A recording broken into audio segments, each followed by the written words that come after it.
Good morning, नमस्कार दोस्तों, स्वागत है आप सभी का आज के मुख्य समाचार में। तो चलिए जानते हैं दिन भर की 25 बड़ी खबरों को फटाफट अंदाज में। पर आगे बढ़ने से पहले वीडियो को लाइक और चैनल को जरूर सब्सक्राइब करें, साथ में लगे नोटिफिकेशन को ऑन करें। चलिए वीडियो स्टार्ट करते हैं। आपको बता दें कि इस लोकसभा चुनाव में इंडिया गठबंधन ने एनडीए को बराबर की टक्कर दी है। खासकर हिंदी पट्टी के राज्यों में जहां बीजेपी 2/3 से अधिक वोटों की उम्मीद लगा बैठी थी, वहां इंडिया गठबंधन ने शानदार प्रदर्शन किया है। देश के अधिकतर एग्जिट पोल इंडिया गठबंधन को बहुत कम सीटें दे रहे थे। ऐसे में इंडिया गठबंधन ने 232 सीटें जीतकर जबरदस्त प्रदर्शन किया है। वैसे तो इंडिया गठबंधन बहुमत के आंकड़े से दूर रही, लेकिन सूत्रों के अनुसार उन्होंने एनडीए के दलों को साधने का काम शुरू कर दिया है। जी हां, दिल्ली में इस समय राजनीतिक हलचल काफी तेज है। यहाँ आज बुधवार को एनडीए और इंडिया गठबंधन की बैठक होने वाली है। एनडीए की बैठक में शामिल होने के लिए चंद्रबाबू नायडू, नीतीश कुमार दिल्ली आ रहे हैं, तो वहीं इंडिया गठबंधन की बैठक में शामिल होने के लिए अखिलेश यादव, एमके स्टालिन दिल्ली आ रहे हैं।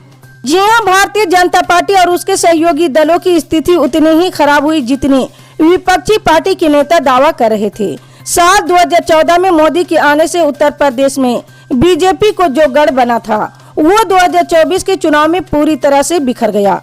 यहाँ समाजवादी पार्टी कांग्रेस गठबंधन के सामने बीजेपी ने अपने राजनीतिक जमीन ही खो दी है। जी हाँ, भारतीय जनता पार्टी और उसके सहयोगी दलों की स्थिति उतनी ही खराब हुई जितनी विपक्षी पार्टी के नेता दावा कर रहे थे।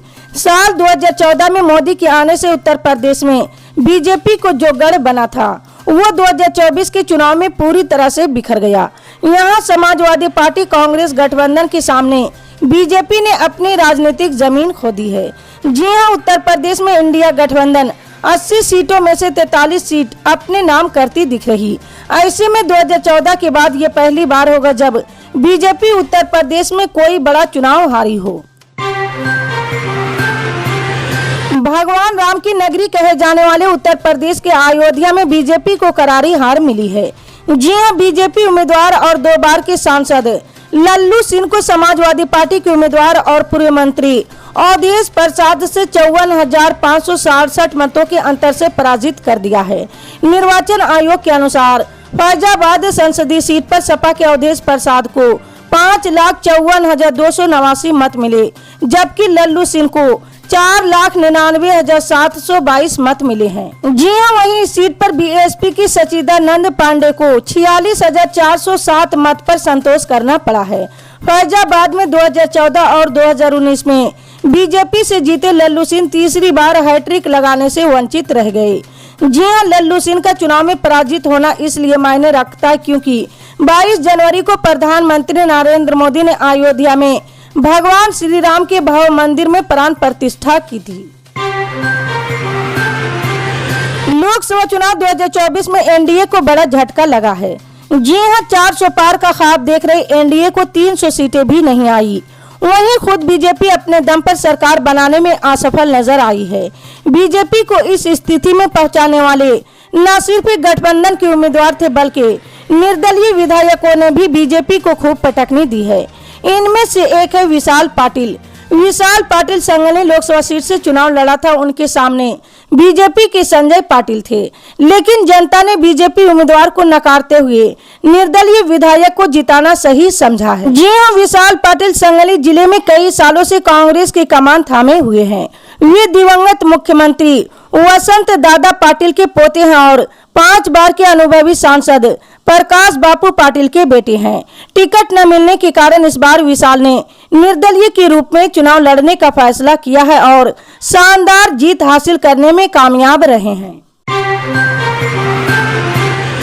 लोकसभा चुनाव 2024 में बीजेपी को करारी हार का सामना करना पड़ा है। जी हां, बीजेपी 242 सीटों पर सिमरती दिख रही। वहीं एनडीए की बात करें तो एनडीए 300 का आंकड़ा भी नहीं पहुंचा पाई। इस चुनाव में कांग्रेस ने बेहतर प्रदर्शन किया है। फिर बात महाराष्ट्र की ही क्यों ना हो, मुंबई उत्तर मध्य लोकसभा सीट की बात करें तो बीजेपी मुंबई उत्तर मध्य लोकसभा सीट हार गई। पाकिस्तानी अजमल कसाब को फांसी देने वाले वकील उज्जवल निकम को बीजेपी ने टिकट दिया था, लेकिन कांग्रेस प्रत्याशी वर्षा गायकवाड़ के आगे उज्जवल निकम नहीं टिक पाए हैं। जी हां, शुरुआती रुझानों में बीजेपी की उज्जवल निकम आगे चल रहे थे। आखिरी राउंड में वर्षा गायकवाड़ ने बीजेपी प्रत्याशी उज्जवल निकम को 16,514 मतों से मात दे दी है। वर्षा गायकवाड़ को कुल 4,45,554 मत मिले। वहीं बीजेपी उम्मीदवार उज्जवल निकम को कुल 4,29,031 वोट प्राप्त हुए हैं। शुरुआती रुझानों में बीजेपी की उज्जवल निकम आगे चल रहे थे। आखिरी राउंड में वर्षा गायकवाड़ ने बीजेपी प्रत्याशी उज्जवल निकम को मात दे दी है। कांग्रेस नेता राहुल गांधी ने कल मंगलवार को रायबरेली संसदीय सीट पर 3,90,030 मतों के अंतर से जीत दर्ज की है। जी हां, निर्वाचन आयोग के अनुसार कांग्रेस उम्मीदवार गांधी ने अपने निकटतम प्रतिद्वंदी राज्य सरकार के मंत्री बीजेपी उम्मीदवार दिनेश प्रताप सिंह को 3,90,030 मतों के अंतर से पराजित किया है। जी हां, राहुल गांधी को 6,87,649 मत तथा दिनेश प्रताप को 2,97,619 मत मिले हैं। यहाँ बीएसपी उम्मीदवार ठाकुर प्रसाद यादव को 21,624 मत मिले हैं। जी हां, रायबरेली संसदीय सीट पर कांग्रेस के पूर्व अध्यक्ष सोनिया गांधी 2004 से 2019 तक लगातार चुनाव जीतती रही, लेकिन 2024 में वो चुनाव लड़ाई से बाहर हो गई। उनकी जगह कांग्रेस से राहुल गांधी चुनाव मैदान में उतरे और यहां जीत दर्ज की है। पिछली बार सोनिया गांधी ने 1,67,178 मतों के अंतर से रायबरेली में दिनेश प्रताप को पराजित किया था। पश्चिम बंगाल के आसनसोल लोकसभा सीट से टीएमसी नेता शत्रुघ्न सिन्हा विजय परचम लहराने में सफल रहे हैं। बीजेपी ने उनके खिलाफ एसएस अहलूवालिया को चुनावी मैदान में उतारा था, लेकिन उनका जलवा बिहारी बाबू के आगे फीका साबित हुआ है और उनकी करारी हार हुई है।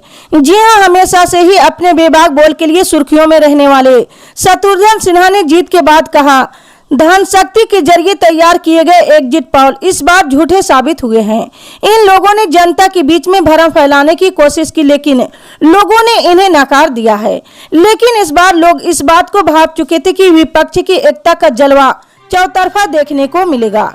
एनडीए की सरकार जाएगी और इंडिया गठबंधन सामने आकर सरकार बनाएगी। यूपी की वीवीआईपी सीटों में से एक अमेठी लोकसभा सीट पर वोटों की गिनती खत्म हो गई। चुनाव के नतीजे आ चुके हैं। इस सीट पर वो हुआ जिसकी उम्मीद किसी को भी नहीं थी। यहां से बीजेपी की टिकट पर स्मृति ईरानी चुनावी रण में थे, लेकिन वो चुनाव हार गई। कांग्रेस प्रत्याशी किशोरी लाल शर्मा ने उनको चुनाव में हरा दिया है। जी हां, अमेठी सीट पर सबकी नजर थी क्योंकि इस सीट से स्मृति ईरानी मैदान में थी। तो वहीं कांग्रेस की तरफ से राहुल गांधी को नहीं बल्कि किशोरी लाल शर्मा को टिकट दिया गया और किशोरी ने वो कर दिया जो राहुल गांधी ने 2019 में नहीं कर पाए थे। किशोरी लाल ने बीजेपी की दिग्गज नेता स्मृति ईरानी को 1,67,196 वोटों से हरा दिया है।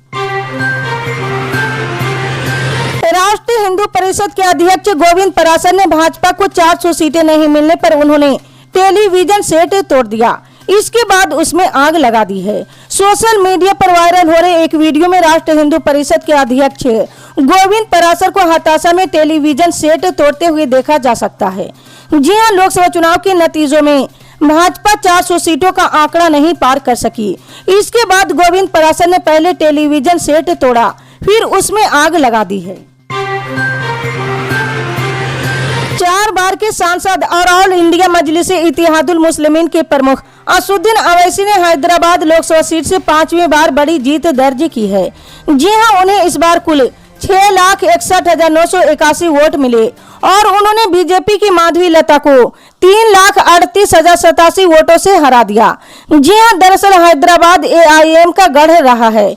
यहां से अवैसी 2004 से लगातार लोकसभा चुनाव जीतते आ रहे हैं। इससे पहले अवैसी के पिता सुल्तान असुद्दीन अवैसी ने 1984 से 1999 तक लगातार 6 बार इस पद पर कब्जा किया है।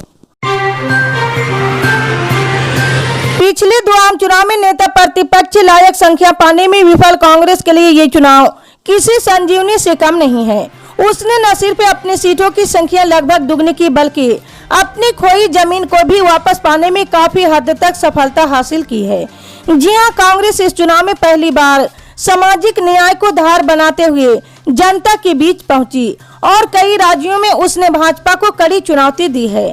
पार्टी अध्यक्ष मल्लिकार्जुन खड़गे, पूर्व अध्यक्ष राहुल गांधी और महासचिव प्रियंका गांधी वाड्रा ने प्रभावशाली चुनावी अभियान का नेतृत्व किया है, जिसमें पार्टी द्वारा लोगों को दी जा रही कल्याणकारी गारंटी को रेखांकित किया गया।